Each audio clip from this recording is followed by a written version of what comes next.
Salam dan bahagia. Apa kabar sahabat guru yang hebat? Semoga semua dalam keadaan sehat dan mendapatkan keberkahan. Kali ini saya akan berbagi kembali mengenai progres Diklat PKGBI, pengembangan kompetensi guru bahasa Inggris. Sebelumnya saya hanya mengingatkan kenapa harus subscribe channel ini. Jika isi channel ini bermanfaat, lekas di-subscribe dan like serta loncengnya juga. Kadang kita lupa pas saat membutuhkan informasi mengenai Diklat PKGBI tidak muncul di beranda kita. Ini alasannya kenapa harus subscribe. Sahabat guru masih ingat surat edaran salinan peraturan Direktur Jenderal Guru dan Tenaga Kerja nomor 1668 tentang Juknis PKGBI. Di dalamnya terdapat materi yang akan dipelajari, termasuk di dalamnya adalah pedagogi.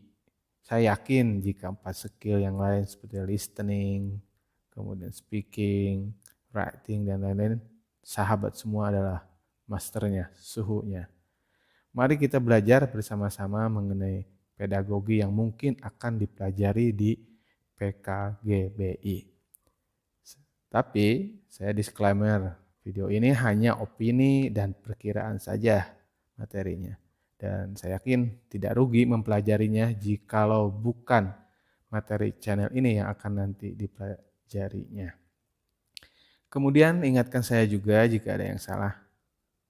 Tak lupa saya ucapkan terima kasih kepada yang sudah subscribe dan follow IG saya yang sudah. Oke, ini outline yang kita akan bahas di video ini. Satu, kenapa harus ada diklat PKGBI? Kemudian, ini yang seru, kegalauan kita mengenai progres status LMS pembekalan di SEM PKB. Dan yang terakhir, kenapa jadwal diklat PKGBI atau pembelajaran utama diklat berubah tidak sesuai dengan jadwal yang telah disampaikan pada saat sosialisasi. Kenapa harus ada diklat PKGBI? Dalam surat edaran Perdirjen GTK nomor 1668 tahun 2004 tentang Juknis PKGBI disebutkan kompetensi guru yang saat ini memberikan pembelajaran bahasa Inggris perlu menjadi perhatian. Berdasarkan hasil kajian PSKP tentang kompetensi bahasa Inggris yang merujuk pada CEFR menunjukkan bahwa 80% guru SD yang memberi pengajaran bahasa Inggris memiliki kemampuan bahasa Inggris di bawah level B1. Jadi minimal pengajar bahasa Inggris di SD itu harus B1. Kemudian 75% guru pengajar bahasa Inggris di level SMP masih di bawah level B2. Harusnya minimal level B2. Kemudian 71% guru SMA masih di bawah level 2. Dan 78% guru SMK masih di bawah level 2. Nah, guru SMP, SMA, SMK minimal level kemampuannya itu ada di B2. Kemudian berdasarkan hasil pemeringkatan yang dilakukan oleh Education First (EPI) tahun 2023, yaitu organisasi yang fokus dalam indeks kecakapan bahasa Inggris global, menunjukkan Indonesia menempati ranking ke-79 dari 113 negara di dunia. Kemudian di Asia kita berada di ranking 13 dari 23 negara dengan skor 473. Perolehan skor tersebut setara dengan level B1 pada standar CEFR, Common European Framework of Reference for Language, yang menunjukkan kecakapan bahasa Inggris dikategorikan rendah, low proficiency. CVR adalah standar internasional yang menggambarkan kecakapan dalam membaca menulis. Kemudian kita itu masih kalah oleh negara tetangga kita, yaitu Vietnam. Dia berada di nomor 7, rankingnya nomor 7 di Asia.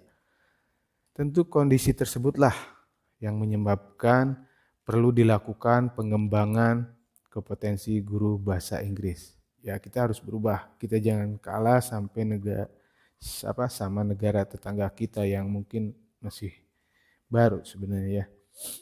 Nah, bagaimana sahabat guru? Masa tidak mau meningkatkan kemampuan kita? Kita adalah guru sebagai ujung tombak. Ini alur yang sesuai dengan sosialisasi, ini hanya mengingatkan kembali mulai dari pembekalan, kemudian pelatihan utamanya, pembekalan kita sudah lalui, sekarang kita sedang menunggu assessment awal diklat PKGBI menurut alur rencana dilaksanakan pada bulan Juni, diawali dengan assessment yang diselenggarakan oleh British Council. Ternyata sampai saat ini belum. Oke, kenapa itu berubah? Mari kita bahas bersama-sama. Mari kita bernostalgia.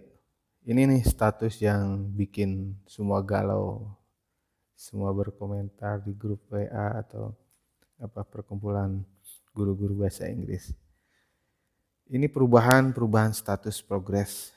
Yang pertama ada 100%, kemudian ada tulisan tuntas, dianggap tuntas. Di bawah itu, di bawah 100% dianggap tidak tuntas. Kemudian di bagian kedua ini ada perubahan. Ini sangat detail, ada tulisan tuntas dan tidak tuntas.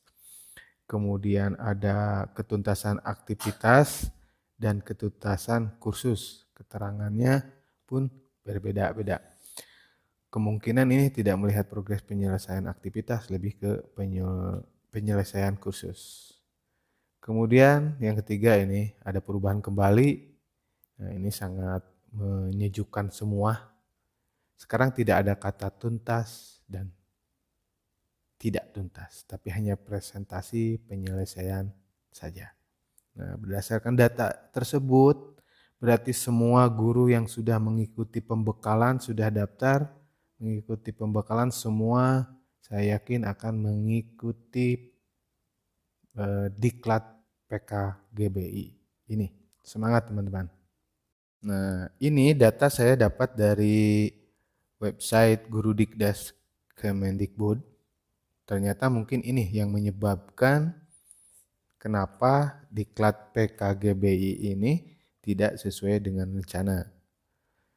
Mari kita maklumi, ternyata jangankan yang sangat besar ini, kadang kita juga ketika mempunyai rencana di tengah perjalanan ada saja kendala. Seperti itu. Ini kendalanya salah satunya, mungkin rekan-rekan masih ingat, pusat data nasional kita itu kena ransom. Itu berdampak ke banyak institusi, termasuk ke institusi Kementerian Pendidikan dan Kebudayaan.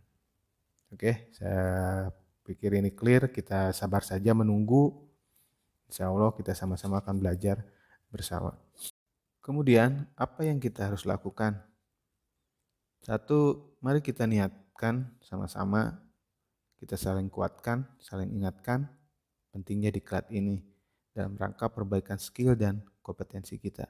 Selain kita mendapatkan ilmu dalam rangka meningkatkan kualitas pembelajaran dan tentu juga meningkatkan level kompetensi